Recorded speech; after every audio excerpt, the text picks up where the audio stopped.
Eu sou Rosália Duarte, eu sou a coordenadora do grupo de pesquisa e dou de novo as boas-vindas para todas e um imenso agradecimento para as professoras que aceitaram participar desse encontro.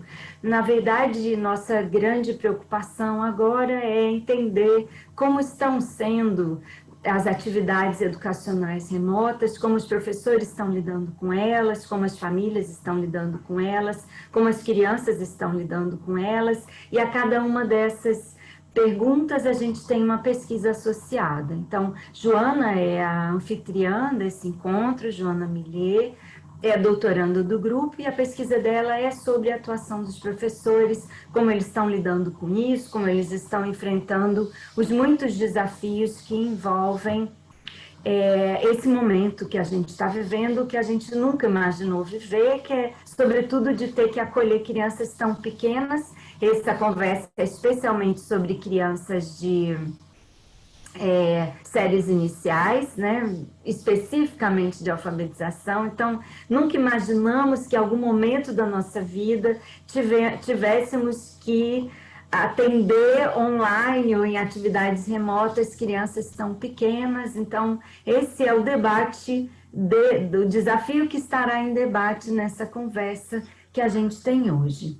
Muito bem, a professora Vânia Garcia, professora investigadora do doutoramento em Ciências da Educação da Universidade do Minho e é investigadora colaboradora do Centro de Investigação e Inovação em Educação na Escola Superior do Instituto Politécnico do Porto, em Portugal. É muito generoso o aceite do convite para participar dessa live. Obrigada, professora Vânia. A professora Jéssica Ferreira é formada em pedagogia há 11 anos, tem pós-graduação em psicopedagogia e alfabetização e atua como docente na Escola Municipal Maria Antônia Benelli, em Tarumã, um município do interior de São Paulo. E ela vai compartilhar conosco os desafios que ela enfrentou e as soluções que ela foi encontrando. A professora Inês Teixeira é uma queridíssima amiga de uma longuíssima data de caminhadas na educação, é professora da UFMG, colaboradora nesse momento lá, né? E na Universidade Federal da Paraíba, com uma longa experiência na formação de professores em diversas áreas e um absoluto compromisso com a educação pública brasileira. Joana Millet, que é essa nossa anfitriã, então assume daqui para frente e eu agradeço mais uma vez a presença de todos e todas. Boa tarde. Boa tarde a todos. É uma alegria a gente estar promovendo esse primeiro encontro pensado e produzido a muitas mãos pelo Gruppen, né? Ficamos aí essa semana toda nesse trabalho, enfim, que por mais a gente achando que é um encontro à distância, que é uma coisa, enfim, que a produção é mais tranquila e muito pelo contrário, a gente viu, né, o quanto que a gente trabalhou essa semana para fazer isso acontecer. Então, assim, primeiro queria falar dessa alegria, né, de a gente estar promovendo esse primeiro debate, esse primeiro encontro para falar sobre essas questões. Como a Rosália falou, eu sou doutoranda em educação na PUC, a Rosália é minha orientadora, e eu estou no momento justamente pesquisando essa experiência de educação remota, né, que está acontecendo, no qual todos fomos colocados, né, de uma maneira inesperada. E, enfim, eu tenho conversado com muitos professores, né, do Brasil todo, sobre essas experiências. Então, vou começar uma fala muito rápida, inicial, dando uma contextualizada, assim, né, nesse panorama do que a gente está vivendo, né. Segundo a Unesco, a gente tem hoje 62% dos alunos do mundo sem frequentar o espaço da escola, né? Isso equivale a 1 bilhão e 600 milhões de pessoas sem frequentar a escola. Sendo que em abril a gente já teve esse número em 91% dos estudantes, né? Porque alguns países já estão retomando, como a gente sabe. No Brasil, são quase 53 milhões de estudantes sem frequentar a escola, né? E aí, assim, aprofundando um pouco esse panorama assim, do que significa isso, principalmente em termos da nossa sociedade, em termos do Brasil, né, a gente, enfim, tem, né, visto muito o quanto que essa pandemia tem escancarado as desigualdades postas, né, que já estavam postas no nosso país, enfim, no mundo também, mas falando de Brasil, né, então não só as desigualdades sociais, econômicas, mas também as desigualdades educacionais, elas estão sendo absolutamente escancaradas com essa situação de pandemia, né. No caso do Brasil, a gente, né, segundo os dados de uma pesquisa TIC Domicílios do ano passado, de 2009, feita pelo CETIC, 30% dos lares não têm acesso algum à internet, né? E aí a gente vê uma diferença significativa entre as classes sociais, né? Em famílias cuja renda é de até um salário mínimo, metade não consegue navegar na rede em casa, enquanto que na classe A apenas 1% não tem essa conexão, né? Além dessa questão da internet, tem, enfim, uma outra questão fundamental que, né, muitos professores têm me falado nessas conversas que eu tenho feito para minha pesquisa, é a questão dos dispositivos, né, assim, o que há disponível para eles utilizarem. A grande maioria tem, né, dos alunos de escola pública usam celulares, principalmente de um dos familiares, né, do pai ou da mãe. E aí também, segundo essa pesquisa, né, de TICs Domicílio 2018, os computadores portáteis, eles também estão concentrados nas famílias mais ricas, né? Na classe A, 90% tem notebook, 49% tem tablet, enquanto nas camadas D e E, esses índices são de 3% e 4%. Então, a gente vê também essa diferença enorme, né, nos tipos de dispositivo, e que muda muito você fazer um acesso via computador ou um acesso via celular quando a gente está falando em aulas em educação remota, né. E uma outra questão também que é muito importante é a questão do local para o estudo, né? Assim, você ter um local silencioso, uma mesa para você estudar, né? Para você se conectar, para você, enfim, escutar as aulas ou fazer a interação, né, proposta. E aí a PNAD de 2018, né, feita pelo IBGE, diz que 15,1% das residências em que há adultos e crianças abrigam 6 ou mais pessoas, e em 40% há mais de 3 moradores por dormitório. E isso também eu tenho visto, né, ouvido muito dos professores dessa questão, né, o quanto que muitas vezes o professor está dando aula, enfim, o aluno está assistindo pelo celular numa sala, no meio da sala, com outros irmãos falando, com a mãe, enfim, assistindo TV, então, né, toda essa dificuldade. E uma última questão relacionada à formação de professores, né? Nessas conversas que eu tenho feito, já tem 2 meses que eu estou fazendo essas conversas, e eu, inclusive, tenho compartilhado muito, né, com o nosso grupo de pesquisa, o quanto que isso vem mudando, né? Assim, as falas dos professores que eu entrevistei há 2 meses, hoje eu já vejo que estão diferentes. Né? Antes as falas vinham muito na direção de que de um receio, de não saber fazer, de uma, né, como fazer, como é que eu vou fazer isso, como é que eu vou, né, enfim, usar determinadas tecnologias, determinados dispositivos. E aí as falas hoje, eles falam muito assim do que eles aprenderam já, do que eles estão fazendo. E, enfim, e aí com mais preocupação e mais focadas nas questões de aprendizagem. Estão aprendendo, não, os alunos estão aprendendo, não estão aprendendo? O que está sendo possível ensinar, né, nesse momento e dessa maneira? E aí, também trazendo uns números para contextualizar, também de acordo com a TIC Educação 2018, apenas 42% dos docentes, quando estavam na universidade, fizeram alguma atividade relacionada ao uso da internet na educação. E 77% dos professores de escola pública e 81% da rede privada não participaram recentemente de cursos para uso de computadores nas atividades escolares, né? Então, acho que esses dados, eles mostram também um pouco do que a gente está vendo na prática, né? Uma questão também, enfim, de formação de professores ligadas ao uso de tecnologias, aos letramentos midiáticos e digitais, né? Então, era mais ou menos isso a introdução que eu queria fazer, trazendo um pouco esse contexto. E aí agora eu queria passar então a palavra para a professora Vânia Graça, do Instituto de Educação da Universidade do Minho. E aí, antes só de passar a palavra, tem mais um dado enfim, do IBGE, né, da PNAD, que diz que o equipamento mais presente nas residências brasileiras é a TV, 96%, né, das residências. E aí eu trago esse dado porque justamente o que a gente tem lido sobre a situação em Portugal, de como é que está sendo feito.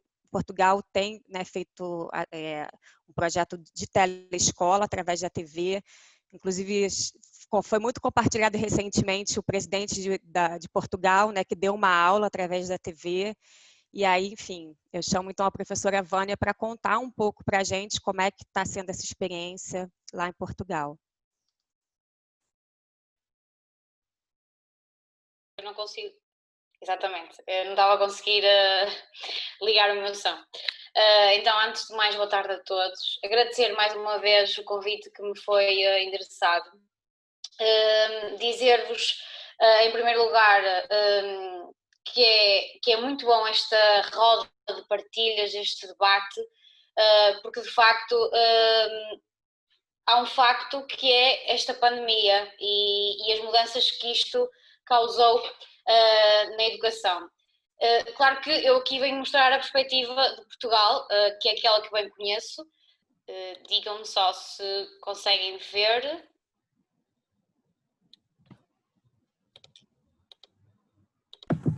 Sim, Vânia, estamos vendo sua tela. Pronto, como eu estava a dizer, eu vou-me auxiliar aqui um pouco de um PowerPoint, até para vocês visualizarem um horário, de como é que estão a ser organizadas essas aulas. E vou começar por uma breve contextualização. Dizer-vos que no dia 2 de março começaram a aparecer então os primeiros casos de pessoas infectadas. No dia 16 de março as escolas ficaram encerradas e os alunos tiveram que ficar em casa. Depois, no dia 19 de março, foi decretado o estado de emergência, que é de uma semana, e sempre que for necessário esse estado de emergência poderia ser renovado. Aliás, ele foi renovado aqui em Portugal, portanto não houve só apenas uma semana, houve mais do que uma semana. Depois, no dia 14 de abril, começou o início do terceiro período, portanto a escola, digamos assim, é organizada em 3 períodos letivos, o primeiro período, o segundo e o terceiro, e neste caso nós estávamos no terceiro período, estávamos a ir para o terceiro período. E como estava a dizer, no dia 14 de abril iniciou-se esse terceiro período. Só que iniciou-se ainda um bocadinho assim, ok, o que é que vamos fazer? Porque não, as crianças não podem voltar à escola. Então começou-se no dia 20 de abril a ter aulas online. Essas aulas online, vocês já vão poder ver mais ou menos como é que foi organizado em termos de carga horária, portanto, e mesmo portanto, de atividades que possam ter sido desenvolvidas e alteradas relativamente ao horário que estava inicialmente previsto, não é? Depois, no dia 2 de maio, houve o fim do estado de emergência e começou-se então um plano de desconfinamento. Depois, no dia 18 de maio, houve o regresso do 11º e 12º ano, o que quer dizer que os outros tiveram que continuar com as aulas online, os outros anos. O 11º e 12º não. Porquê? Porque eles teriam que fazer exame para concorrerem ao ensino superior. Portanto, estes anos, portanto, o 11º e o 12º ano, eles têm que fazer uma prova feita pelo Ministério da Educação, que lhes habilita, ou não, dependendo da classificação que terão, para então concorrer ao ensino superior. Posto isto, não estou a conseguir, ok, pronto. Posto isto, eu trago-vos aqui um horário de uma turma de 5º ano, em que vocês poderão observar como é que está distribuída as horas. Bem, primeiramente dizer-vos que as aulas passaram a ser aulas de 30 minutos. Portanto, havia aulas de 90 minutos antes desta pandemia, portanto havia aulas de 90 minutos, de 120, mediante a situação, tiveram que readaptar a carga horária. Então passou a haver aulas de 30 minutos. E passou a haver aulas síncronas, que é o que vocês podem ver com a sigla AS, que está a verde. Portanto, essa é a quantidade de aulas síncronas, e essas aulas foram desenvolvidas através da plataforma Zoom. E depois também podem ver as aulas assíncronas, que estão rodeadas a laranja, que podem ver que são de facto ainda bastantes. E essas aulas seriam desenvolvidas e foram desenvolvidas na plataforma do Google Classroom. Claro que sim, estas aulas assíncronas serviam para desenvolver atividades em que os alunos teriam o seu tempo para as desenvolver, ou seja, não seriam apenas aulas em que o professor estaria a falar. Para isso teríamos as aulas síncronas. As assíncronas eram para os alunos serem, de certa forma, mais autónomos. Eles teriam a possibilidade de fazer as tarefas que o professor lhes desse, mas com o seu ritmo. Dizer também que este exemplo de horário é de uma turma, portanto, eu estou a trazer aqui a realidade de uma turma de Portugal. Não quer dizer que este horário seja para todas as turmas, e isto é importante ser dito. Eu trouxe um exemplo, não poderia trazer mais, porque não teria tempo, mas é um exemplo, ok? E isso eu queria que ficasse claro. Dizer também que esta gestão de aulas online foi necessário haver algumas estratégias. Essas estratégias passaram, por exemplo, por tarefas mais direcionadas e menos complexas. Portanto, os professores, digamos que desenvolvem competências nos alunos para os preparar para determinadas provas. Este ano, com exceção dos anos que eu disse, dos 2 anos que eu disse, essas provas foram canceladas, portanto não houve essas provas, por exemplo, provas de aferição de vários anos que Portugal realiza. Este ano não houve, e então os professores tiveram mais liberdade para serem eles o próprio gestor do currículo. Ou seja, se fosse numa situação normal, nós teríamos que dar este conteúdo. Com esta pandemia, os professores viram-se obrigados a pensar, ok, o que é que eu quero que, nestas condições e perante este panorama, o que eu quero que os meus alunos aprendam? E tiveram que gerir o currículo. E então direcionaram tarefas muito mais, portanto as tarefas eram mais direcionadas para determinados objetivos que o professor teve que voltar a readaptar. Claro que isto tudo foi bastante complicado, porque assim, os pais tiveram que acompanhar os filhos de uma forma que jamais teriam acompanhado, se fosse em situação normal. Portanto, os pais tiveram que estar a acompanhar os seus filhos, tiveram que ver, muitas das vezes havia pais que diziam mesmo, eu não tinha noção que os meus filhos tinham tantas dificuldades. E isso foi importante, para que eles também percebessem de facto que os filhos também têm dificuldades e que essas dificuldades têm que ser ultrapassadas. E assim, também houve aqui uma situação que rapidamente foi resolvida, que era muitos dos alunos não tinham computador ou não tinham, por exemplo, acesso à internet.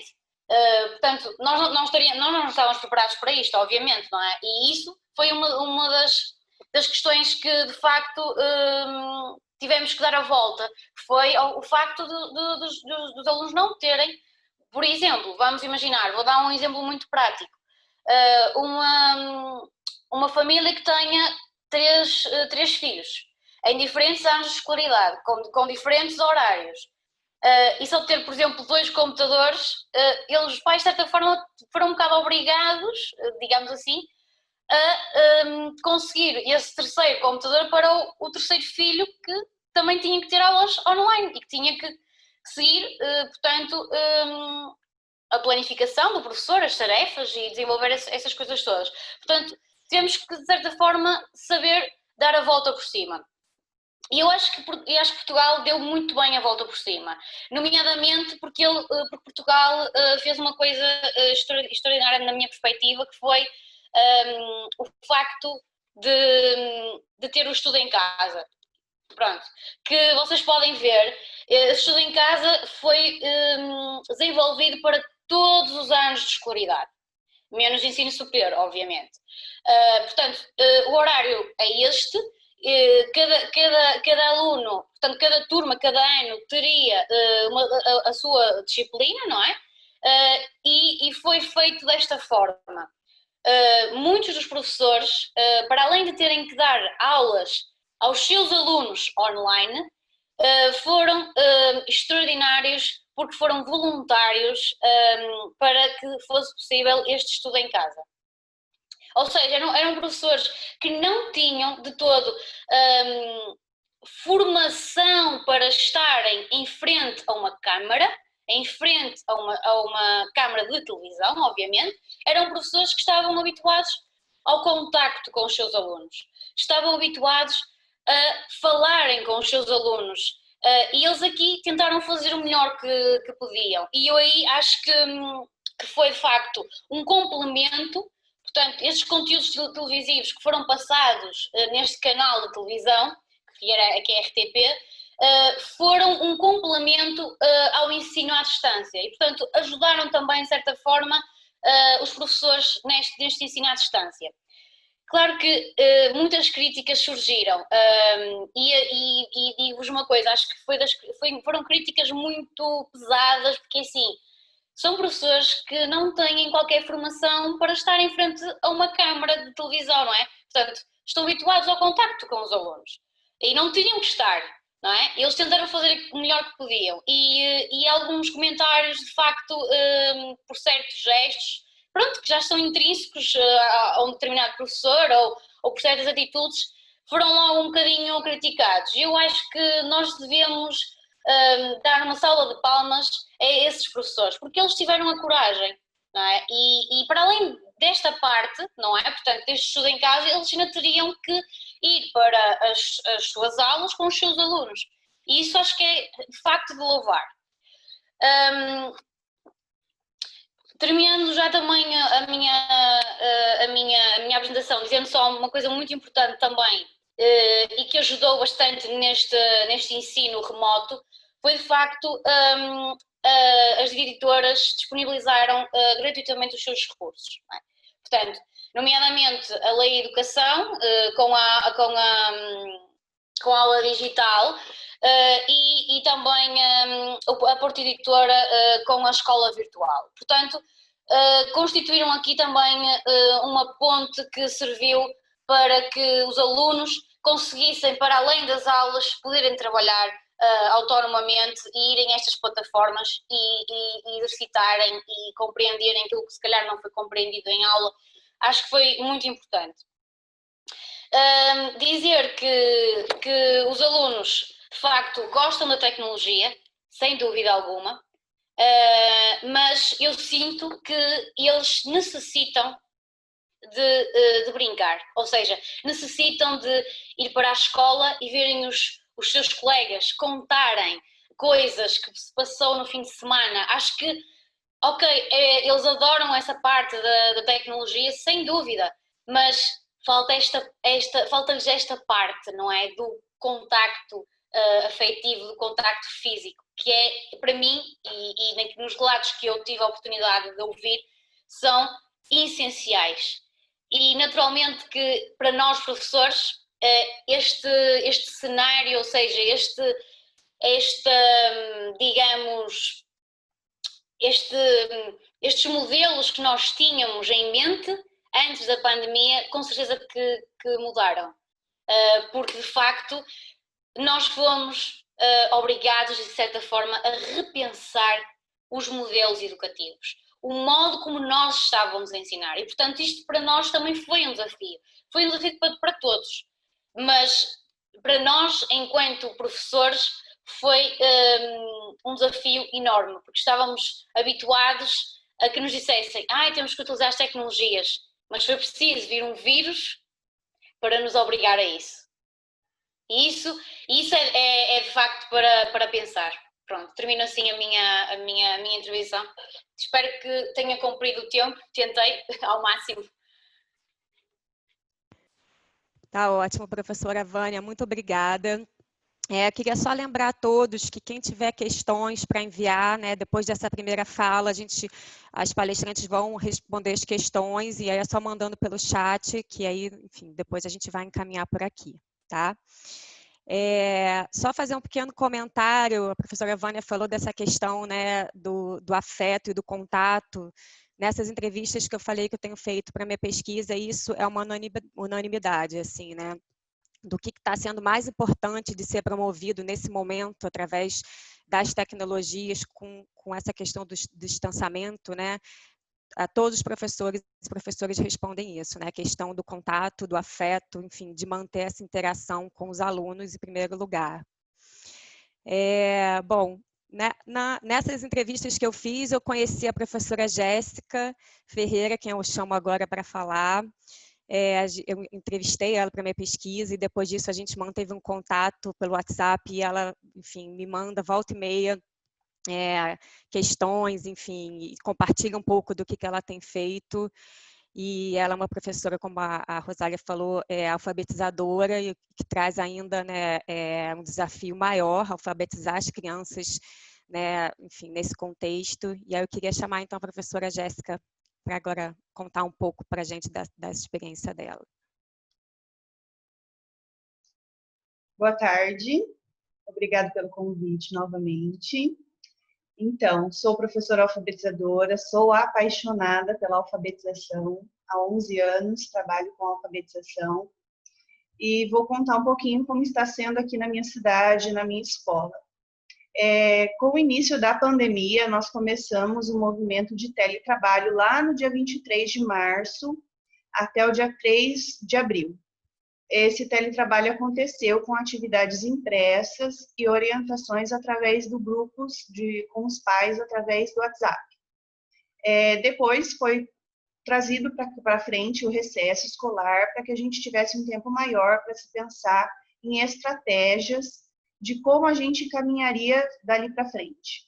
Depois disso, nós estamos caminhando até o momento com as atividades remotas e também com a plataforma digital. Assim como a Vânia falou, nós também temos uma plataforma digital para nos auxiliar. As atividades remotas, elas estão acontecendo através da entrega de materiais impressos, a entrega de livros didáticos, videoaulas, onde os professores também tiveram que se adaptar, tiveram que aprender a gravar vídeos, tiveram que virar editores de vídeos, tiveram que se virar nos 30 realmente, onde nós tivemos que ficar atrás das câmeras e gravar vídeos para as nossas crianças. Pensando na alfabetização, que é o meu ramo, qual foi o maior desafio? Eu converso muito com a Joana e falo isso para ela. Como alfabetizar uma criança à distância? Não é fácil, o desafio é ainda maior. Dentro da sala de aula, esse desafio já é grande. E você estando ali com a criança, o desafio é grande, a distância é ainda maior. Então, nós criamos algumas estratégias. Durante todo o caminhar do primeiro bimestre, nós mandamos para casa rotinas de estudo. E essa rotina, elas eram orientadas através dos vídeos, através de áudios, através de conversas com os pais, mesmo até por videochamadas com os pais e com os alunos. Mas, mesmo assim, depois da validação das atividades, da correção dos materiais, nós podemos perceber que não foi uma totalidade das crianças que fizeram as atividades. Então, nós podemos perceber, depois do material corrigido e dessa validação, que nós precisávamos criar estratégias para trazer para perto de nós essas famílias. Porque, assim, está difícil para nós, professores, se adequar, mesmo nós temos a nossa formação, o nosso conhecimento, o nosso entendimento. Imagine para os pais, que esperava que todo esse conhecimento fosse dado pela escola. Então, assim, nós criamos uma nova rotina mais adequada, mais flexível. Nós criamos também uma conectividade mais próxima com os pais. Ou seja, nós tivemos conversas regulares com os pais, perguntando das suas angústias, perguntamos as sugestões, o que eles queriam. E assim, a maioria dos pais queriam que essas rotinas fossem mais flexíveis, porque eles ainda estavam trabalhando fora de casa. E a maioria chegava por volta das 18, 19 horas em casa. E como a Vânia falou, tem 3, 4 filhos em casa. Como auxiliar os 3 filhos de uma vez só? Eles não têm tempo, e realmente não têm. Então, a gente não pode julgar a família nesse momento, a gente tem que tentar trazê-las para perto de nós. Então, nós adaptamos a rotina de estudo das crianças, deixando apenas uma disciplina, isso no caso da minha escola, deixando apenas uma disciplina por dia, deixando os vídeos mais didáticos, mais explicativos, às vezes os exercícios, às vezes até mesmo explicando e fazendo junto com a criança durante o vídeo, para que o pai se sentisse seguro para auxiliar a criança durante a aula em casa. Outra coisa que também foi feita para que a gente pudesse alcançar todas as famílias depois da validação dos materiais do primeiro bimestre, foi o atendimento presencial para aquelas famílias que não estavam tendo acesso à internet.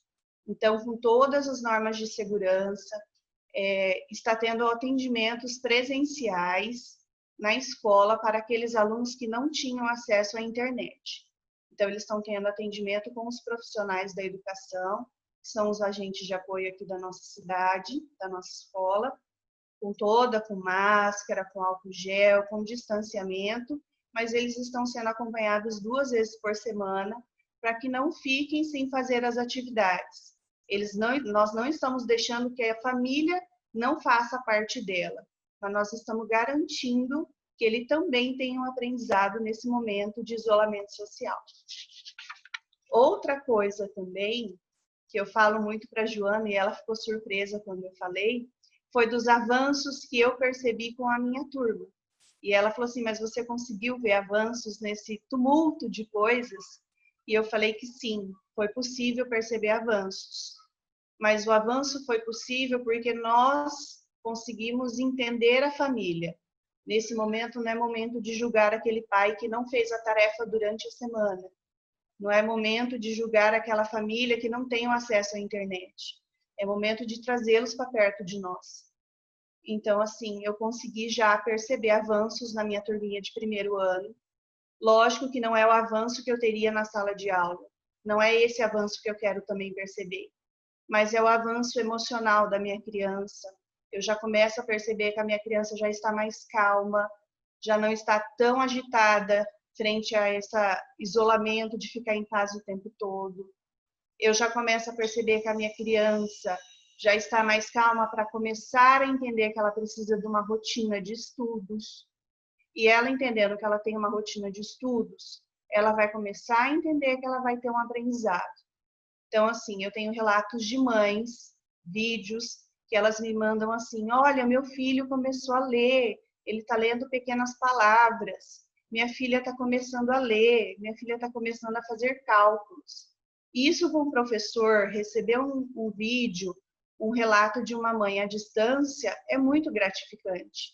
Eu recebi um vídeo de uma mãe, esses dias atrás, que me fez chorar, e eu mandei um vídeo de novo para ela, chorando.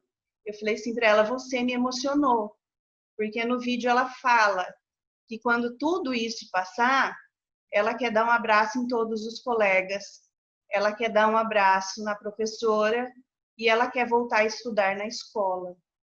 A hora que eu ouvi o relato dela, eu chorei, e mandei para o meu diretor que está assistindo a live. Eu falei para ele, isso me emociona. Então, assim, dá para ver avanços no meio de todo esse tumulto? Dá. São pequenos, mas a gente precisa exaltar os pequenos avanços. E assim, nós vamos errar muito ainda. Nós estamos no meio de uma pandemia. A gente não sabe ainda o que é o certo e o que é errado. Nós estamos caminhando. E é errando que nós vamos chegar no final de tudo isso. E lá no final de tudo isso, a gente vai poder parar e pensar. Isso deu certo, isso não deu. Mas nós tentamos. Nós conseguimos. Mas para isso, a gente precisa ser humano. A gente precisa trazer para perto de nós essas famílias que, assim como nós, está muito angustiada e precisa de todo o nosso apoio. É isso.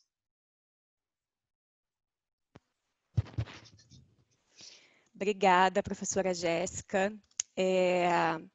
Enfim, eu estava outro dia lendo uma pesquisa feita pelo Instituto Península, que entrevistou 7.000 professores do Brasil, para entender um pouco, né, acho que foi feita em abril e maio, como é que está sendo essa dinâmica, e o WhatsApp tem sido a ferramenta mais utilizada por 83% desses professores, né? Então, assim, o que eu venho percebendo também nessas minhas conversas é essa diversificação de instrumentos e ferramentas e formas de se chegar, né, aos alunos, e também muito o uso do WhatsApp, que a professora Jéssica, enfim, também utiliza bastante, né, no contato com as famílias e com os alunos, e, enfim, está sendo só uma observação.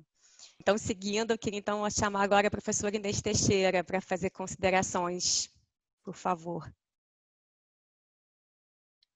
Tá, então eu quero primeiro agradecer muito a deferência e a confiança do convite. É sempre uma escolha que a gente faz, não é, quando chama as pessoas para o encontro, para terem direito à palavra. Agradecer muito por isso. Quero também felicitar o grupo, porque é um grupo que completa 20 anos de pesquisa, como um grupo articulado de pesquisa, merece felicitação, porque a gente sabe que, pelo menos no Brasil, não é fácil seguir, já são 2 décadas, né? E, um terceiro plano, desejar que o grupo continue fazendo belos trabalhos nos rumos que a gente deseja para a educação brasileira, latino-americana, para a educação no mundo. Bem, dito isso, eu queria dizer que eu gostei muito das 3 colocações. Achei que as pessoas também foram super bem escolhidas, e eu quero realçar 2 ou 3 coisas em cada colocação e depois fazer uma complementação reflexiva, digamos. Então, eu acho que foi muito legal, foi muito importante a forma como a Joana, né? Joana abordou a questão trazendo dados absolutamente significativos em relação ao acesso, né, às novas tecnologias, em relação à questão social brasileira. Foi muito importante, eu volto a falar sobre isso. E os desafios que nós temos diante disso, inclusive em relação à formação de professores e outras coisas mais.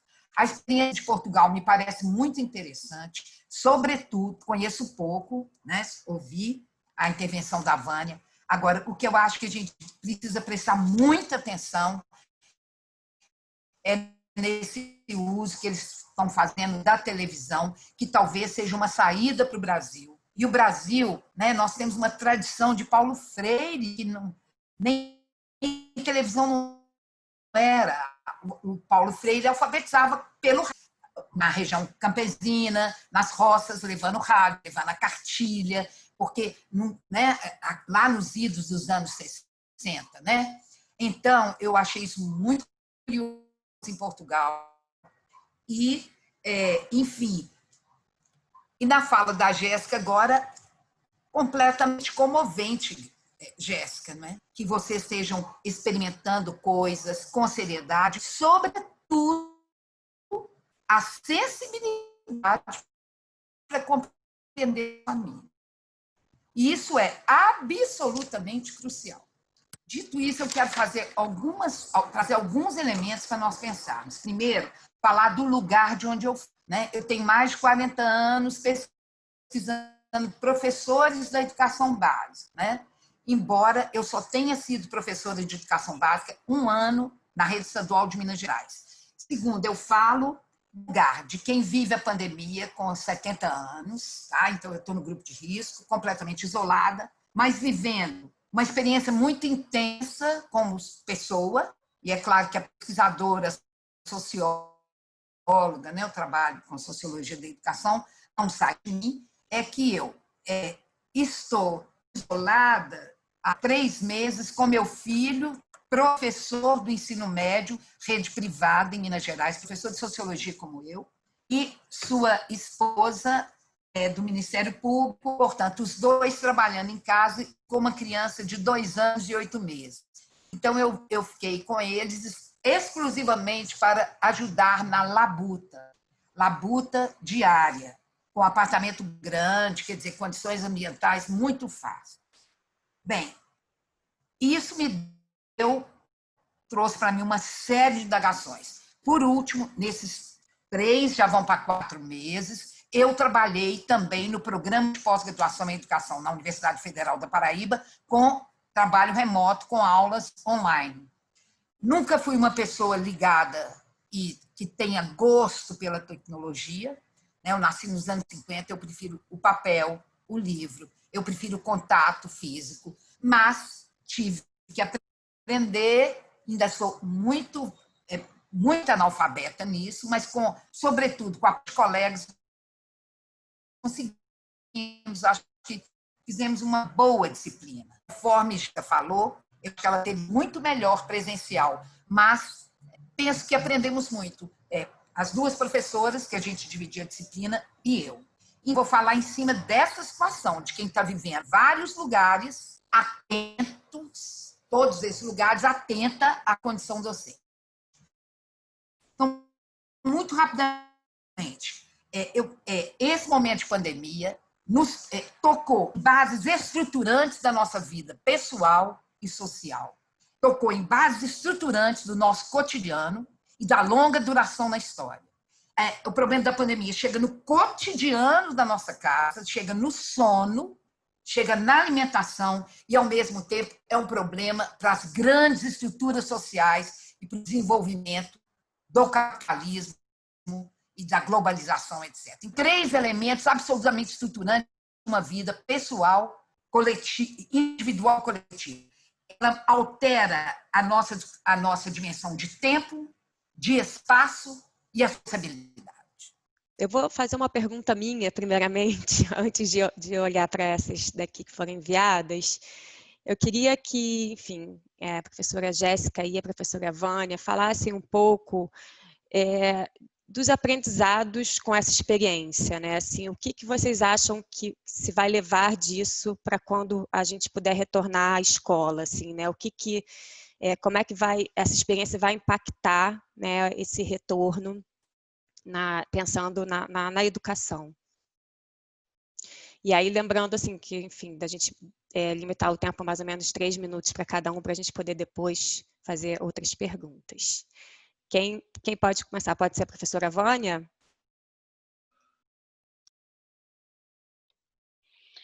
Assim, eu não sei se compreendi bem o que a professora Joana me perguntou.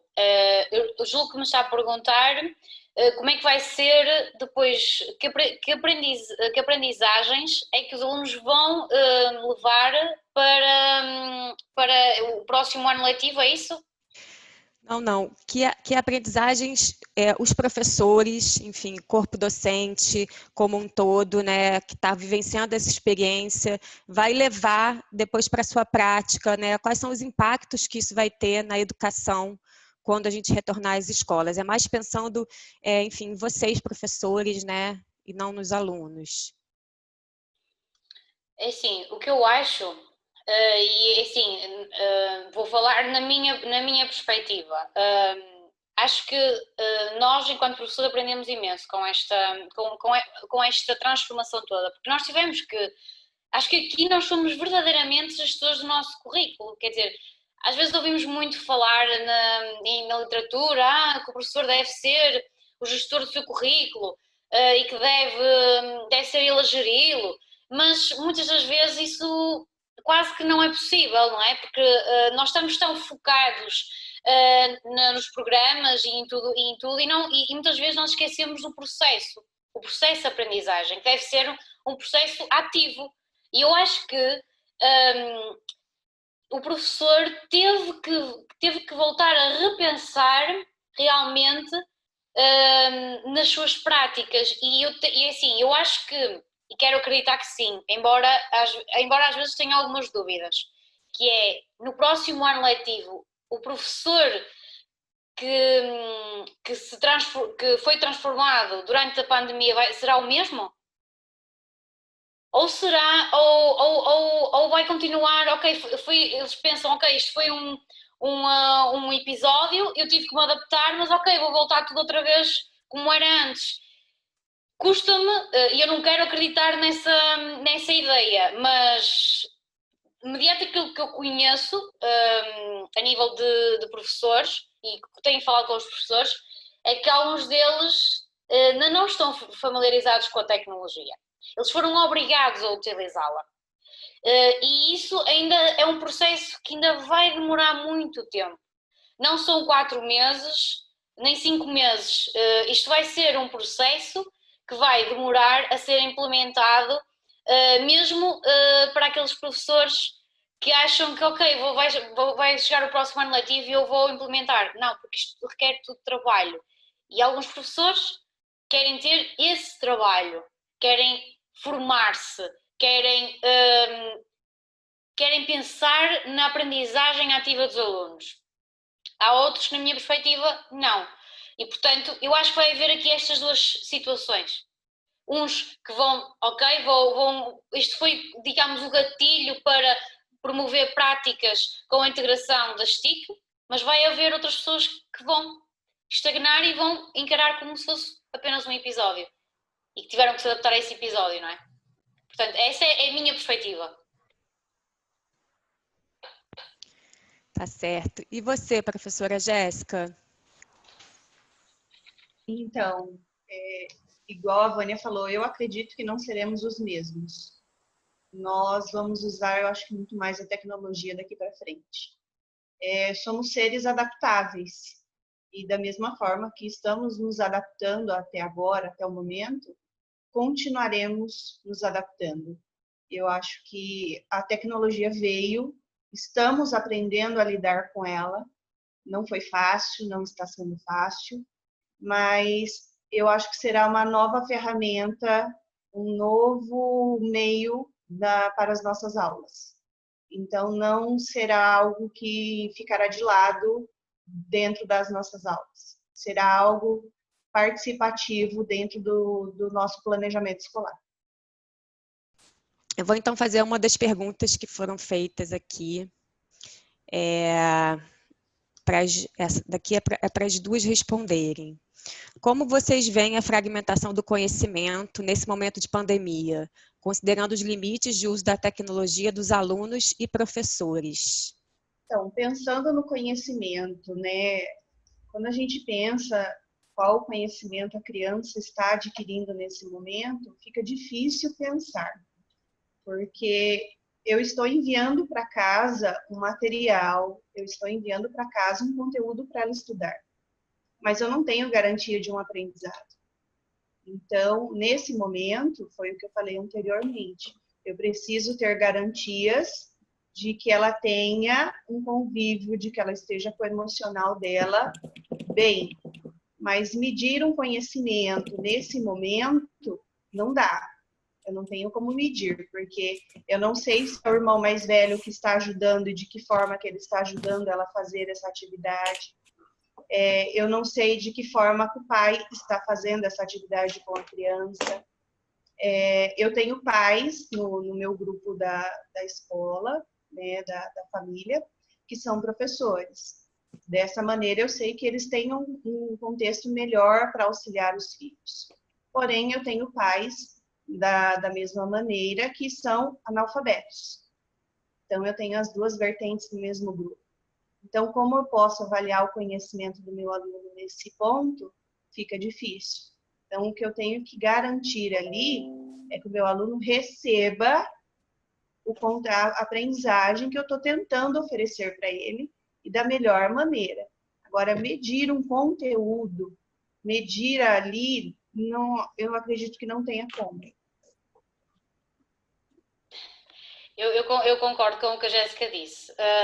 De facto, eu acho que também nos falta isso, que é repensarmos a forma como nós avaliamos os alunos. Não é só neste contexto de pandemia que nós temos que repensar. Acho que já devemos repensar há muito mais tempo. Porque, assim, continua a haver uma forma de avaliar muito sumativa, que é o teste, não é? E eu acho que se estamos a desenvolver alunos que serão pessoas ativas, que são cidadãos conscientes, acho que nós temos que pensar muito na forma como os estamos a avaliar. Porque eu acho que parte muito, nós temos que pensar muito na postura que nós queremos nos nossos alunos. Porque assim, nós não queremos alunos que sejam passivos, nós queremos alunos que sejam ativos, não é? E eu acho que nós temos que, não é de agora, que nós temos que repensar a forma como os estamos a avaliar. Porque um teste não avalia, ok, ele avalia um determinado conhecimento que muitas vezes é depois esquecido. Eu vejo isso muitas vezes nos alunos. Ok, estudaram para o teste, querem tirar uma boa nota, esforçam-se, estudam, mas depois não sabem mobilizar esses conhecimentos para o seu cotidiano. E isso é fundamental, porque senão qual é o papel da escola? Estamos a criar robôs que tenham apenas um conhecimento? Não, nós estamos a criar futuras pessoas, não é? Estamos a criar pessoas que sejam pessoas interventivas, não é? Que ajudem a compreender, pronto, que dêem os seus contributos para esta sociedade, não é? E eu acho que isso tem muito a ver também com a forma como nós avaliamos os nossos alunos. E claro que, no caso concreto desta pandemia, isso foi ainda mais visível, porque os professores queriam algo para avaliar. E agora o que é que eu faço? Como é que eu vou avaliar o meu aluno? Mas eu posso avaliar com o texto, mas eu não sei quem é que ao lado do meu aluno possa ter alguém a ajudá-lo. Como é que eu vou saber? E deparamos com essas situações. Mas o que eu acho é que isto deve ser realmente repensado. Já há muito tempo que se fala nisto, temos que repensar a modo de avaliação dos alunos, mas ninguém no sentido de ainda não demos, se calhar, esses primeiros passos, porque, pronto, fomos moldados muito no teste, não é? E agora esquecemos muito de que nós estamos a formar cidadãos, não é? E isso, nós temos que refletir muito nisso. Porque nós estamos a criar robôs com conhecimento, nós estamos a criar alunos que sejam interventivos, que sejam críticos, que participem. E isso é algo que nós estamos a tentar trabalhar, mas ainda acho que estamos um bocadinho longe disso, na minha perspectiva. Ok. Enfim, só complementando, eu lembrei sobre essa questão da fragmentação do conhecimento, né? Eu lembrei de uma entrevista em que um professor fala que uma das coisas que mudou na escola dele é que eles estão fazendo um planejamento através de um sistema, né, onde todos os professores ali preenchem o seu planejamento para a sua aula.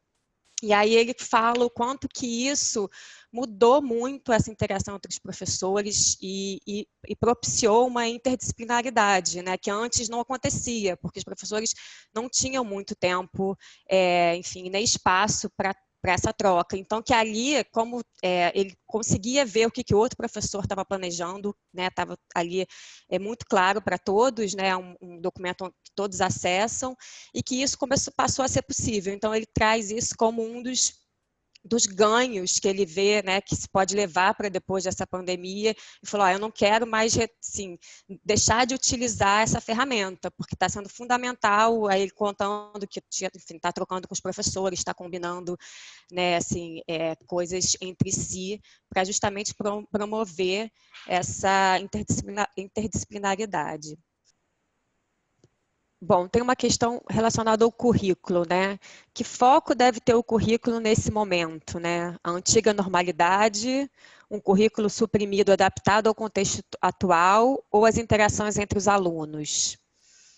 E aí eu vou fazer, então, um conjunto, né? Vou fazer duas perguntas para a gente fazer de uma vez só.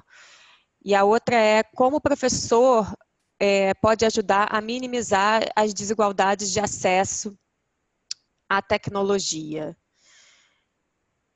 Então, são essas duas perguntas, uma relacionada ao currículo, outra questão de como minimizar as desigualdades de acesso à tecnologia. Bom, da outra vez, então, a professora Jéssica começou, então agora, professora Vânia, por favor. Estavam a perguntar como é que nós podemos tentar, não é erradicar, mas minimizar as desigualdades a nível de acesso, não é? É assim, eu falo daquilo que vivenciei aqui em Portugal, que é quando Portugal se deparou com alguns alunos que não tinham computador nem acesso à internet. O que aconteceu foi que muitos desses alunos iriam, por exemplo, pedir ajuda, por exemplo, a uma Câmara Municipal da sua área de residência. Outros, por exemplo, também tomou-se alguma iniciativa, por exemplo, de recolha de computadores que já não eram utilizados, portanto, pessoas que já não utilizavam os computadores e que foram doando a alunos que necessitavam. Outros, por exemplo, também, que eu também já vivenciei isso, que era, por exemplo, aqueles computadores fixos que que agora já ninguém usa, não é? É tudo computadores portáteis. Muitos desses computadores agora os pais tomaram a iniciativa de os ir arranjar para que os seus filhos pudessem utilizar portanto, o computador, não é? Eram equipamentos que estavam, de certa forma, já nem os usava e até os iriam deitar ao lixo, não é? Digamos assim, e com isto tudo eles reveram, de certa forma, essas situações e aproveitaram e mandaram, por exemplo, arranjar ou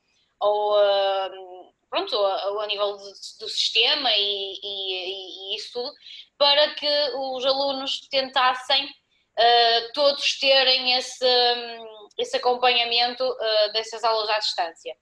Também sei de casos que, por exemplo, alguns professores deixavam as tarefas, por exemplo, nessas juntas de freguesia, câmaras municipais, e tentavam que os alunos depois fossem lá buscar para tentar conciliar, digamos assim, portanto, fazer na mesma as atividades, mas de uma forma muito geral, acho que os alunos, essas dificuldades de acesso à internet e de computador, acho que foram rapidamente colmatadas. Portanto, acho que fomos rápidos nisso. E houve muitas iniciativas e muitas pessoas que fizeram questão de doar um computador que pronto, já não usavam, não é? E acho que isso, nesse aspecto, ficou essa situação bastante colmatada.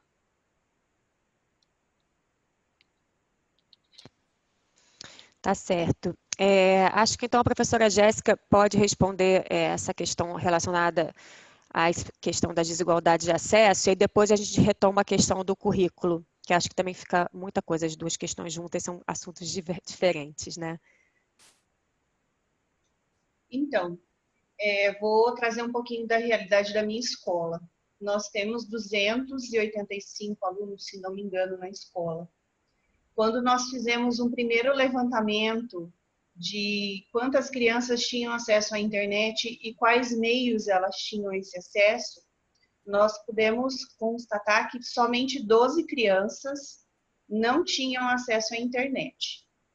Depois desse levantamento, a gente foi buscar qual era o tipo que essas crianças não tinham acesso. Na verdade, não é que não tinham acesso. Elas tinham acesso à internet, sim, porém de maneira limitada. É a internet pré-paga. Então, nós chegamos à conclusão de que 100% da nossa escola, não da nossa rede do município, mas da nossa escola, tinha acesso à internet, mas que num determinado momento do mês, essa internet era cortada. Precisaria colocar créditos no celular para que se continuasse com a internet. Então, assim, a estratégia que nós criamos foi o que a professora Vânia também citou, foi materiais impressos, que era deixado na escola, e nós marcamos dias para que esse material fosse retirado na escola. Outro pedido dos pais também. Nós temos um canal no YouTube, onde os vídeos eram deixados na plataforma. Mas os pais reclamavam que toda vez que tinham que acessar o vídeo, eles consumiam os dados da internet do celular. Então, nós começamos a montar os vídeos e compactar os vídeos para que eles ficassem salvos no WhatsApp. O pai conseguisse visualizar o vídeo e salvar uma única vez. Então, ele ficava salvo no celular do pai e ele poderia rever quantas vezes fosse necessário. Então, foi uma das estratégias que nós criamos. Mas pensando nas crianças, não só na nossa escola, como o caso da internet não é o maior caso preocupante, na rede municipal aqui de Tarumã, nós disponibilizamos rotinas impressas de estudo, material impresso para as crianças que não têm a disponibilidade da internet. E também tem os agentes de apoio educacional, até mesmo o professor faz ligação do telefone, não pela internet, mas faz a ligação por telefone para orientar ou marcar uma vez por semana para fazer o atendimento presencial para tirar as dúvidas da criança, tirar a dúvida com o pai e o pai passa para a criança. Então, assim, a gente está conseguindo lidar com esse empecilho que é a falta da internet e de utilizar o meio.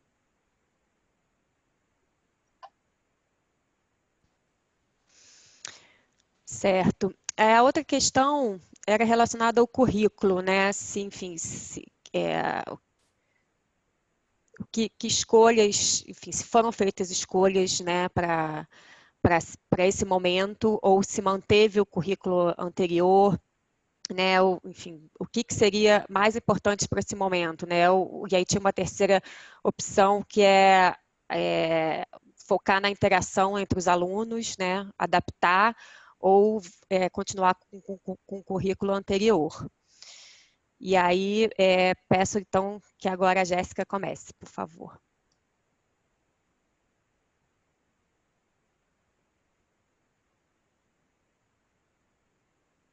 Conseguem me ouvir? O que nós fizemos aqui? Nós temos grupos de formação por série e ano. Eu faço parte do grupo de formação dos primeiros anos. O meu formador, que é o Tiago, não sei se ele está aqui na live ou não consegui achá-lo. Nós fizemos e faz reuniões frequentes para definir o que é prioridade para o meu aluno nesse exato momento. Então, nós temos o nosso currículo local, a gente segue a BNCC, nós temos o nosso plano de ensino. Mas eu não vou trabalhar o plano de ensino total nesse momento, é muita coisa. Eu preciso agora, nesse momento, priorizar o que eu quero para a minha criança. Eu também não vou jogar na mão dos pais um mundaréu de coisas para que eles coloquem em prática aquilo que é papel da escola. Foi o que eu falei anteriormente. Aquilo que é papel da escola, cabe à escola. Os pais estão ali numa situação nova, eles precisam nos auxiliar e nós também precisamos auxiliar os pais. Então, nós criamos, dentro dessas reuniões, nós fizemos um mapa onde nós priorizamos as habilidades curriculares que nós queríamos trabalhar naquele momento com a nossa criança. Claro que o professor tinha livre arbítrio para decidir o que era melhor ou não para aquela turma, até porque nós tivemos 1 mês e meio, 1 mês e 20 dias para trabalhar aí com a criança e decidir ver o que a criança já conseguia, o que ela não conseguia. Mas nós criamos habilidades prioritárias dentro do plano de ensino da rede. Então, nós caminhamos nessa linha. Não trabalhamos o plano completo e ainda não estamos trabalhando o plano completo, mesmo enviando para casa o livro didático, que é o livro que nós trabalhamos aqui no município. Nós selecionamos com muito cuidado, quais são as habilidades que vai ser trabalhadas, quais são as atividades que vai ser trabalhadas e, se necessário, a gente faz a complementação, a revisão de conteúdos durante o processo.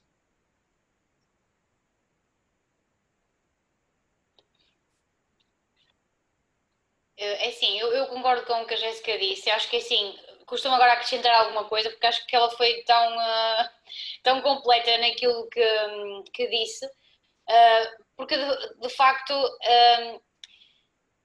eu acho que lá está, acho que eu não tenho nada a acrescentar ao que a Jéssica disse, porque eu acho que também já fui falando um bocadinho isso na minha apresentação, que é o professor teve que readaptar o currículo que está prescrito pelo Ministério da Educação, não é? Portanto, enquanto que numa situação normal de ano letivo, o professor teria obrigatoriamente que cumprir aqueles conteúdos programáticos, porque no final o aluno teria uma prova e teria que obrigatoriamente cumprir, porque senão o aluno depois poderia surgir uma questão e o aluno não saber responder e então o foco seria esse. Mediante esta pandemia, obviamente que, e eu já disse isso também na minha apresentação, que o professor teve que se readaptar, portanto, teve-se que readaptar e teve que readaptar o seu currículo e a sua forma de ensinar, não é? Ou seja, aquilo que era um currículo muito, ou seja, pouco, portanto, fechado, era um currículo fechado, ou seja, eu tinha que cumprir exatamente o que eu tinha naquele currículo. Com esta pandemia houve uma abertura e se calhar deu-se mais, digamos, ênfase às competências e não tanto aos conteúdos, não é? Como era até então. Mas claro, porque tudo isto se proporcionou, porque se fosse numa situação normal, os professores andariam a correr, digamos assim, para conseguir desenvolver os conteúdos todos que estão no programa para que o aluno tenha sucesso na prova que vai fazer, não é? E portanto eu acho que aí é um bocadinho aquilo também que a Jéssica disse, que é privilegiou-se um pouco mais as competências do que propriamente o currículo, não é? Portanto, foi-se dando, como uma colega minha também me partilhou a experiência, nós pronto, fomos dando aquilo que conseguíamos, não é? Portanto, não foi algo muito rígido, muito fixo. Fomos adaptando, ok? Se calhar não ficou tão bem dado este aspecto, pronto, ok, não há problema. Mas se fosse noutras circunstâncias, os alunos tinham que conseguir dominar aqueles conteúdos todos porque teriam essas provas, não é? Mais uma vez, tudo tem a ver com a avaliação. É a minha perspectiva. Certo. Alguém viu a professora Inês? Sabem se ela voltou? Alguma notícia? Se você pensar na experiência do tempo, você não pode pensar só o tempo cronológico. E esse tempo pandemia, você tem que pensar, segundo os gregos, o cronos e o kairos. A pandemia joga a gente no kairos intensamente. A gente está vivendo coisas que nos inquietam, que nos amarguram. Enfim, a escola, a vida dos professores e dos meninos é muito engessada, horários, calendários, fora do tempo, dentro do tempo, menino fora do prazo. Agora, é claro que tudo tem que ser pensado com muito cuidado. Aí, nosso grande desafio dos professores. Como impedir da nossa parte, não depende só de nós, que as desigualdades escolares reproduzam-se mais e mais, pelas nossas mãos, nos tempos de pandemia. Essa é a nossa maior angústia. Qual seria o caminho?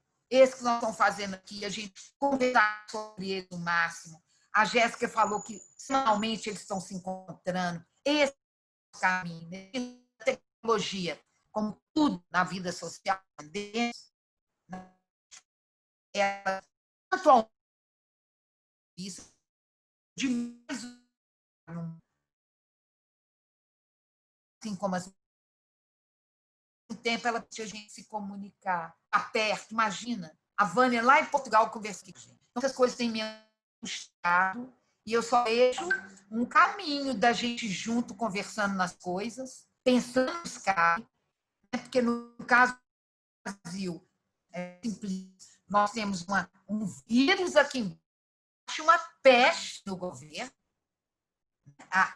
muito grave para nós.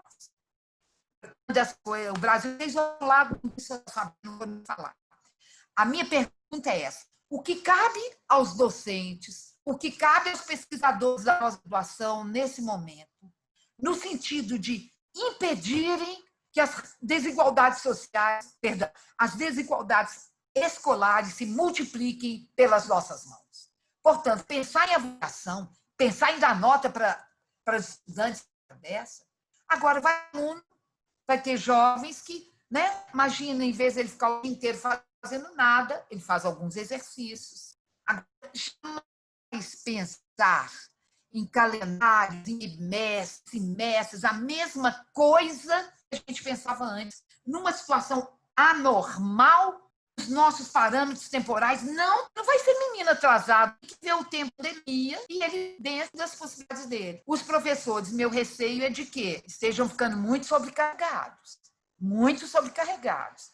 Outro dia eu vi uma pesquisa que fala que os 2 profissionais que estão mais sobrecarregados nesse momento da pandemia são os da saúde e o segundo, os professores. Inês, eu acho que agora a gente conseguiu te ouvir um pouquinho melhor. Para mim, aqui continuou falhando, mas pelo menos acho que deu para pegar uma parte grande da sua fala. Queria só comentar essa questão que a Inês trouxe, né, de como os professores estão sobrecarregados, e, enfim, isso é uma coisa que tem aparecido muito, né, muito forte nas entrevistas que eu tenho feito, né, os professores trabalhando, né, muitas horas, ficando de madrugada, pesquisando na internet, e muitos também encontrando estratégias de mudar o seu horário de trabalho, justamente porque os alunos acessam o celular dos pais, que muitas vezes trabalham o dia inteiro e chegam à noite em casa.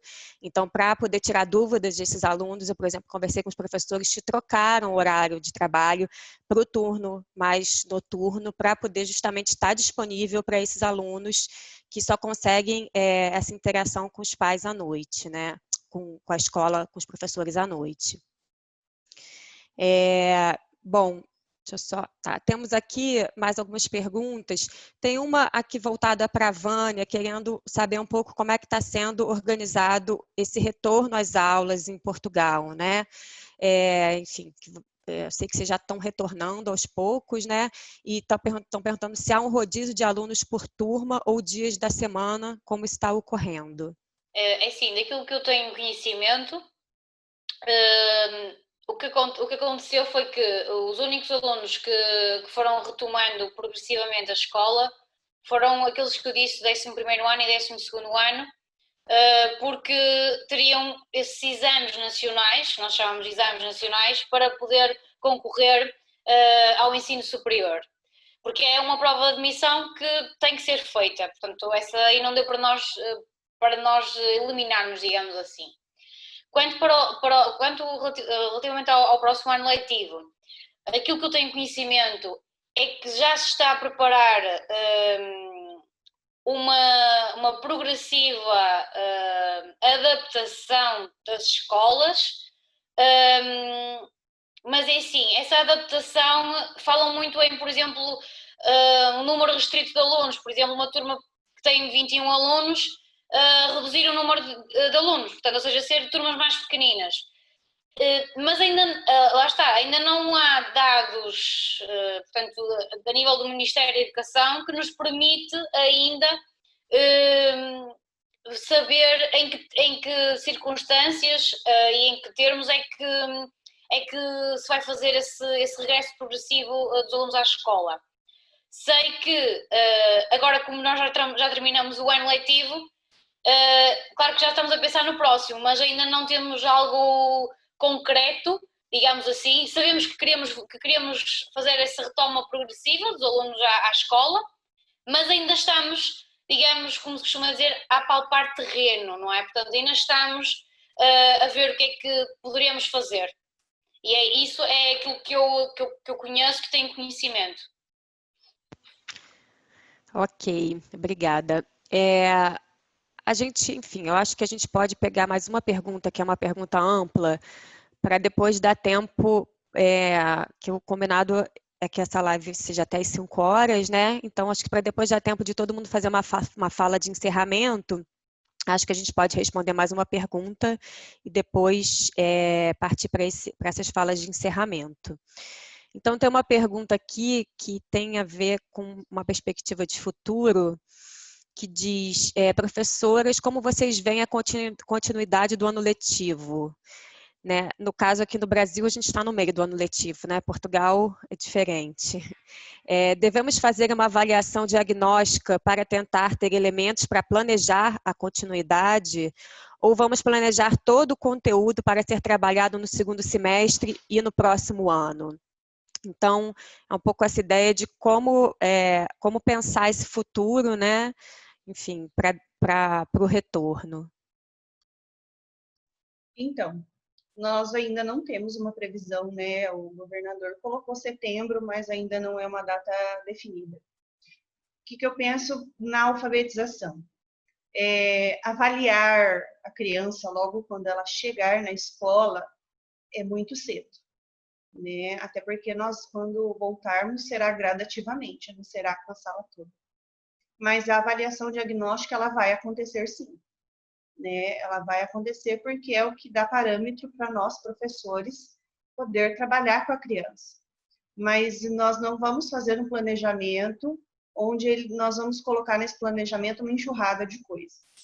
Eu vou colocar a mesma fala que eu coloquei anteriormente sobre o currículo. Eu vou priorizar habilidades. Eu vou ter que colocar qual é a minha prioridade naquele momento. Eu vou ver como o meu aluno está, o que ele conseguiu absorver daquilo tudo que ele levou para casa. Como eu falei, tem alunos que estão evoluindo, mas eu sei que tem alunos que não estão.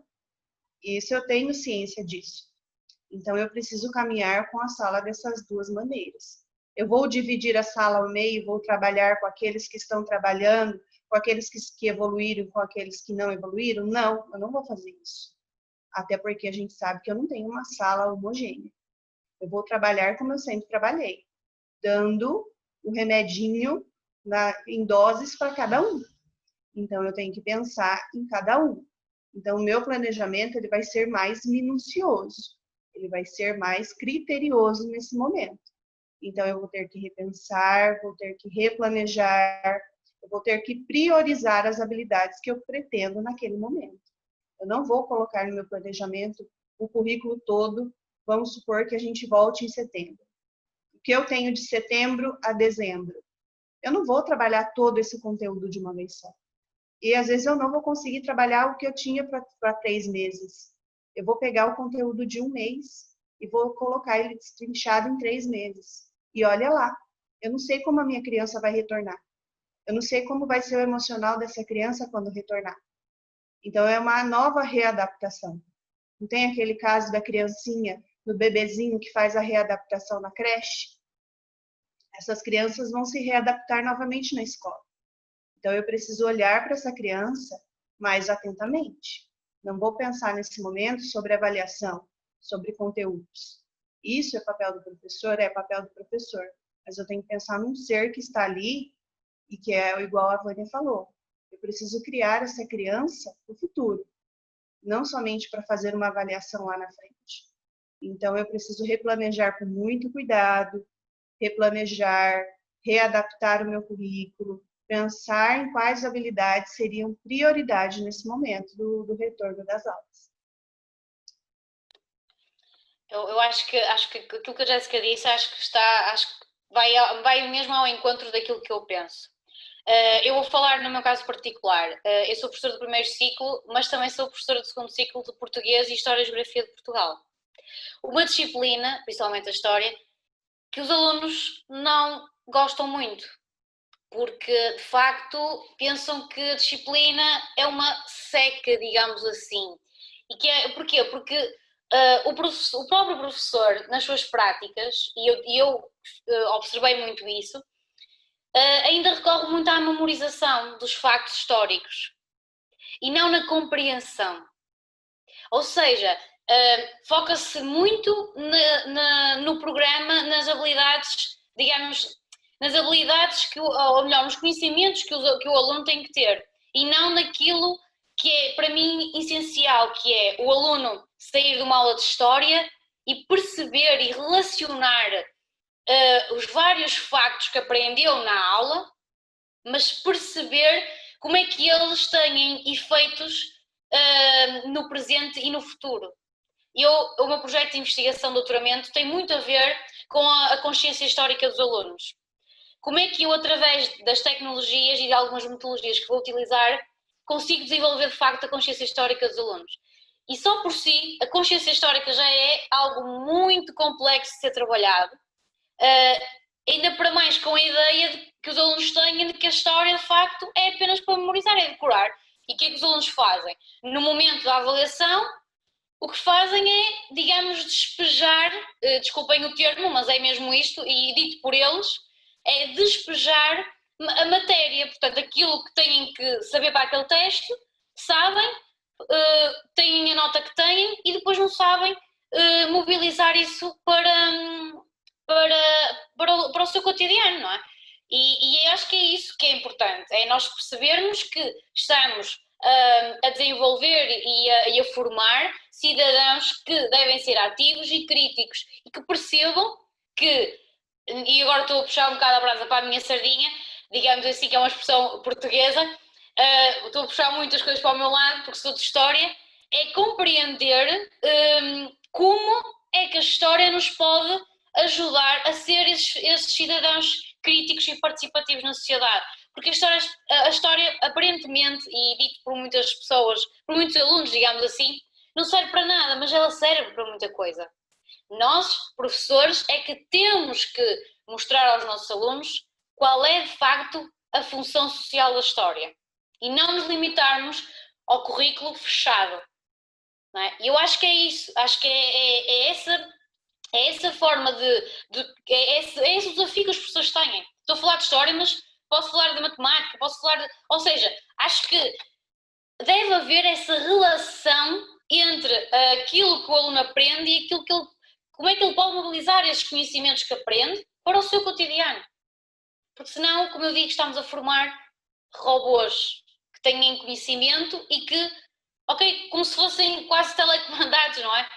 E eu acho que é tudo isso, é tudo menos isso que nós queremos enquanto professores, não é? E eu acho que é isso, na minha perspectiva é isso. Tá ótimo.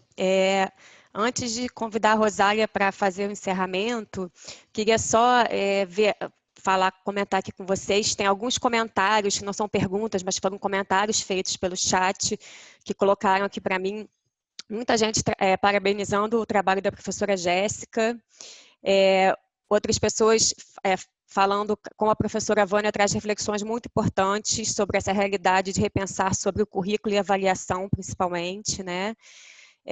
Falando das falas inspiradoras da professora Inês, enfim, só dividindo um pouco com vocês alguns desses comentários. E aí, acho que, enfim, a gente pode encerrar, acho que a Rosália vai fazer uma fala de encerramento e acho que depois também cada uma de nós, enfim, eu já estou encerrando por aqui, fazendo esses comentários,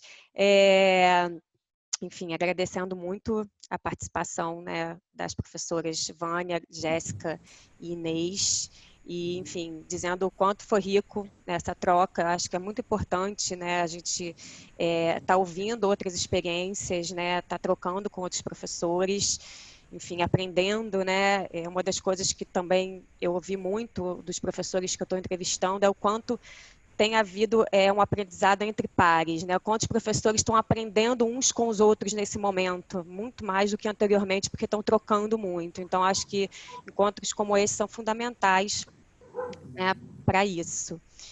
E aí, enfim, chamo agora a Rosália. Joana, é o caso de eu tentar botar a palavra. Eu acho que a gente podia pedir 1 minuto de fala de encerramento, tanto para a Vânia quanto para a Jéssica, a fala final delas, e eu posso tentar colocar a Inês aqui pelo meu telefone, pelo menos para ela se despedir das pessoas. O que você acha? Acho Para ela ótimo. fazer uma fala final. Então, enquanto vocês fazem a fala final, a Jéssica e a professora Vânia, antes da minha fala de encerramento, eu tento colocar a Inês aqui pelo meu microfone, tudo bem? Tá ótimo. Então, tá bom. Então, quem quer começar pela fala de encerramento? Posso começar? Claro. Deixo aqui meu agradecimento pelo convite, fico lisonjeada pela participação tanto na pesquisa da Joana quanto nessa live. E eu vou colocar uma fala da minha psicopedagoga que está aqui me assistindo, não consegui achar ela aqui na tela onde estou no computador, mas sei que ela está me assistindo. Vamos respirar nesse momento. Vamos nos dar a oportunidade de respirar como professores. Vamos dar a oportunidade dos pais respirarem. Eles precisam desse momento também.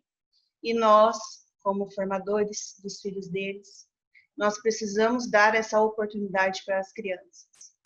Nós somos a chave para que tudo isso, no final, saia com sucesso. Então, assim, eu deixo a palavra respire, que nós vamos conseguir sair dessa. Assim, acho que antes de mais, voltar a agradecer o convite, porque acho que aprendi imenso com esta partilha de todos, sejam as questões que foram colocadas, sejam as diversas intervenções que aqui estiveram presentes. E eu vou deixar aqui um género de uma provocação, que é, que eu vou dizê-la inspirada num professor do qual eu admiro muito, porque ele tem uma fala bastante assertiva e acho que tem tanto de verdade aí, que é nós estamos a criar crianças totós. Totós quer dizer Porquê?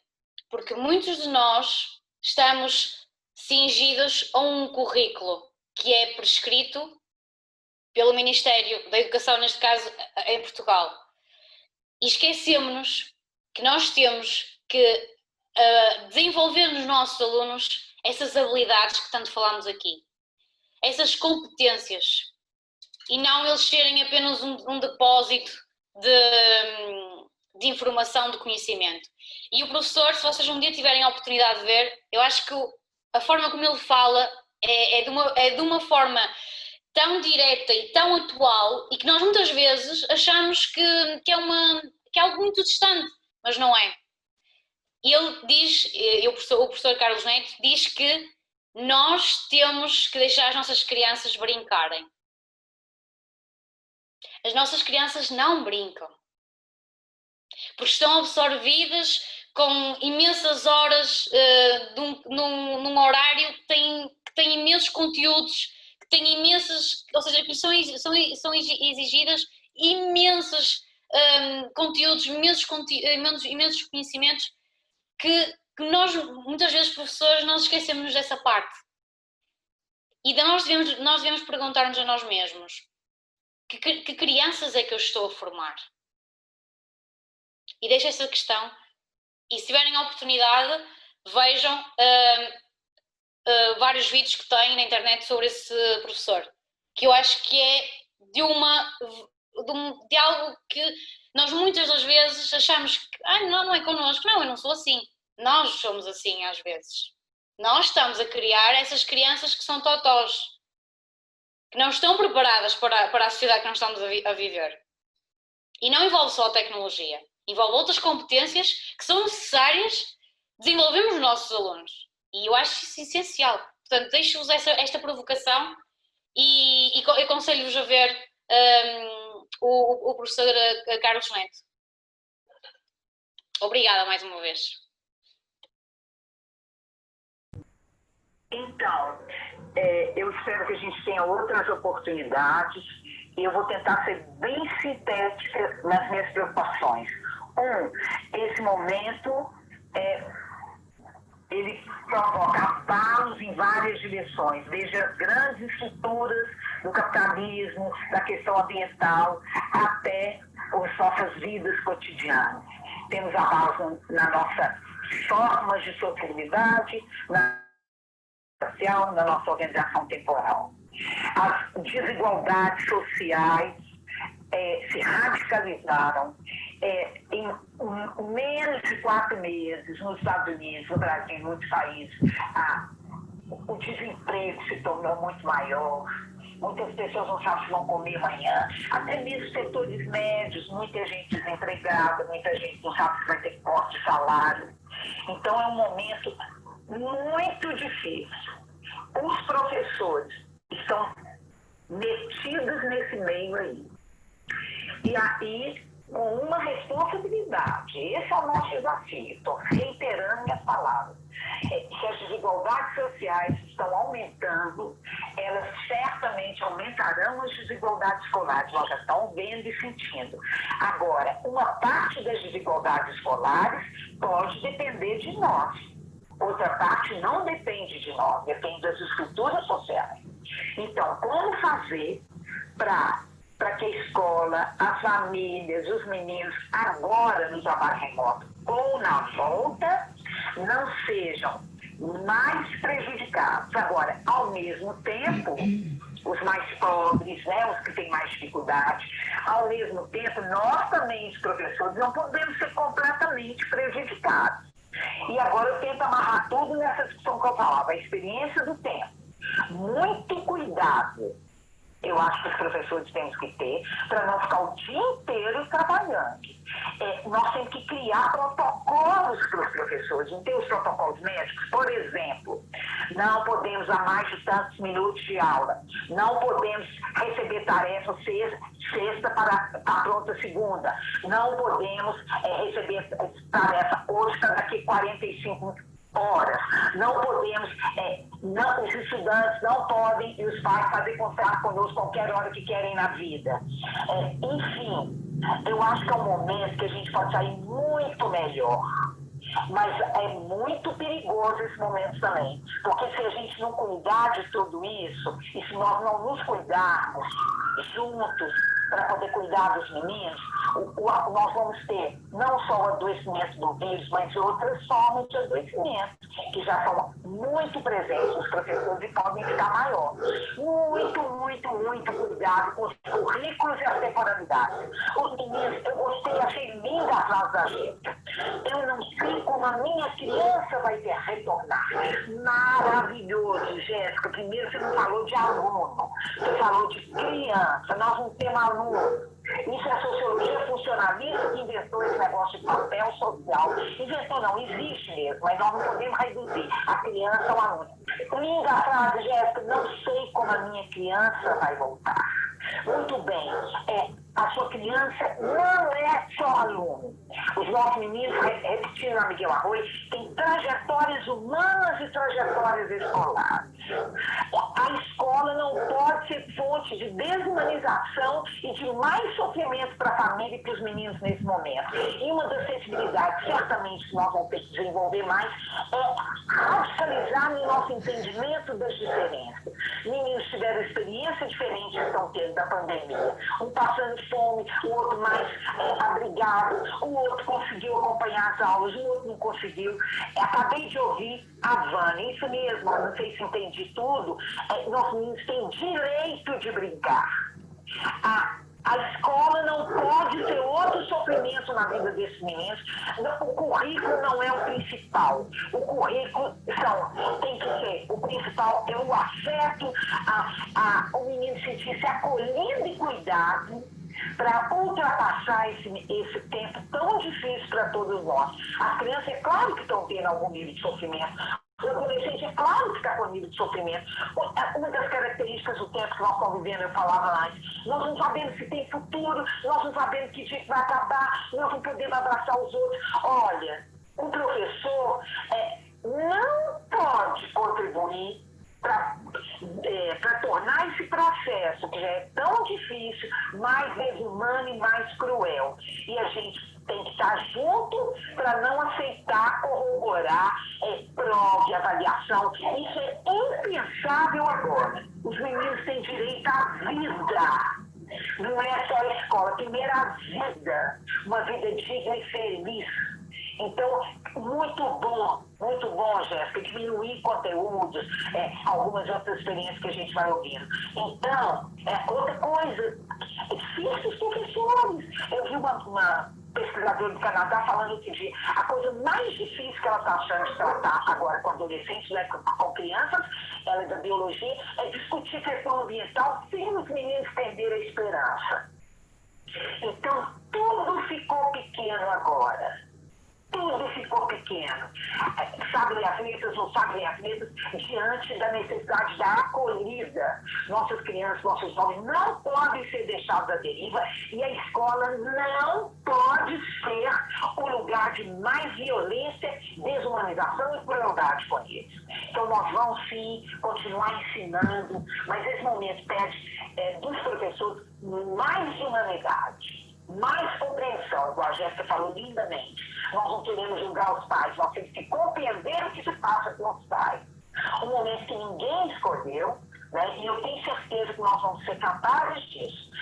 Não é de nos cuidarmos mutuamente. As pessoas falam comigo, cuide, eu falo, nos cuidemos mutuamente, né? Como colegas e como educadores responsáveis para que nossas crianças tenham vida digna e feliz.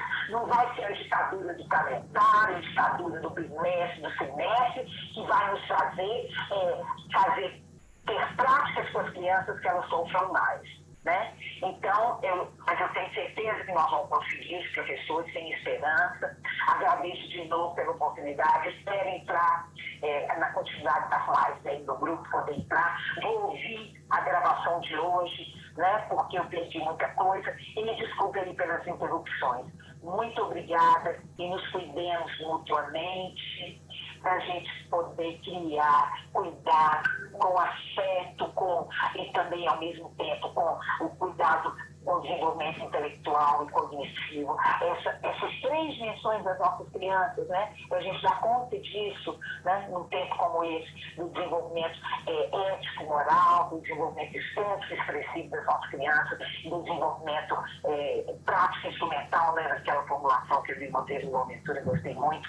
Enfim, muita saúde, paz, lucidez, compreensão para nós todos, principalmente para as mulheres que eu havia falado, que estão sendo mais prejudicadas nessa pandemia, certamente são as mulheres também, né? Porque elas cuidam na enfermagem, né? Na sala de aula. Muito prazer em ouvir vocês. Eu acho que eu, como uma pessoa mais velha, tenho muita esperança e eu fico muito feliz e tocada quando eu vejo professoras jovens como a Jéssica, jovens como você, Joana, como Vânia, talvez eu pudesse ser mãe de vocês, quando eu vejo vocês com essa luminosidade e com essa educação que é, antes de tudo, o combate a qualquer forma de desumanização, né?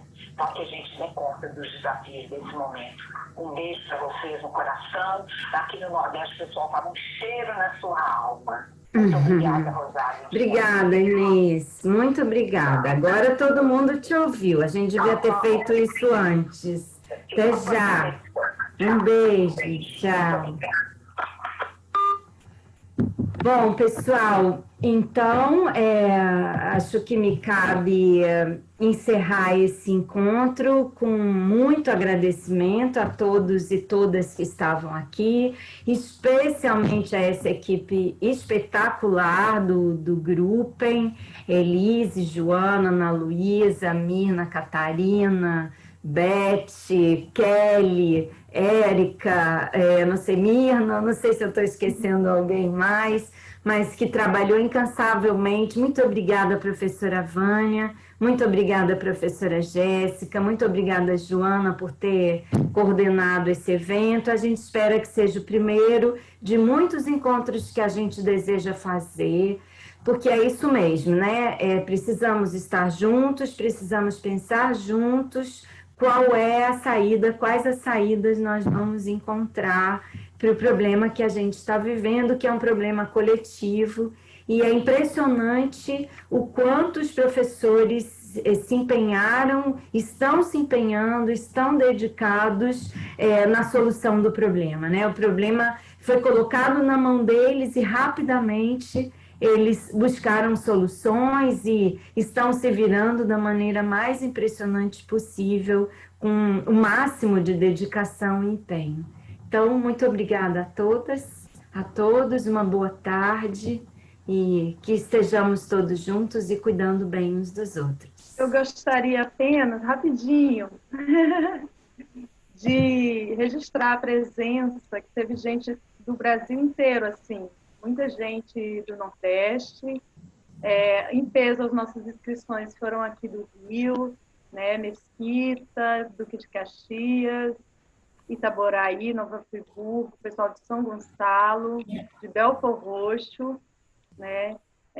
Também registrar que teve muita gente lá do Ceará, de Sobral, de Fortaleza, meus conterrâneos, pessoal da Paraíba, da Bahia, Alagoas, também muita gente de Minas Gerais, especialmente de Cataguases e de Juiz de Fora, né? O pessoal tá comentando aqui, é legal que a gente vai falando e o pessoal vai comentando. Macaé, isso aí. Então, assim, foi bem interessante ver como o evento chegou a vários lugares, também chegou ao Sul, né? Chapecó, Curitiba também, o pessoal de São Paulo, a professora Jéssica, né? Muita gente lá de Tarumã, e a maior parte das nossas inscrições foram de professores e de estudantes. Foi muito legal. Nós tivemos a presença de mais ou menos a média de 140 pessoas durante toda a live, isso é muito legal, porque as pessoas participaram bastante. E foram muitas perguntas, infelizmente não deu para a gente responder todas, e quem sabe a gente consiga organizar um próximo evento para que todas as perguntas sejam trazidas de volta, quem sabe, tá bom? Assim que a gente conseguir, a gente vai disponibilizar para vocês o link da live. Esperamos contar com vocês nos próximos encontros abertos do grupo de pesquisa. Obrigada.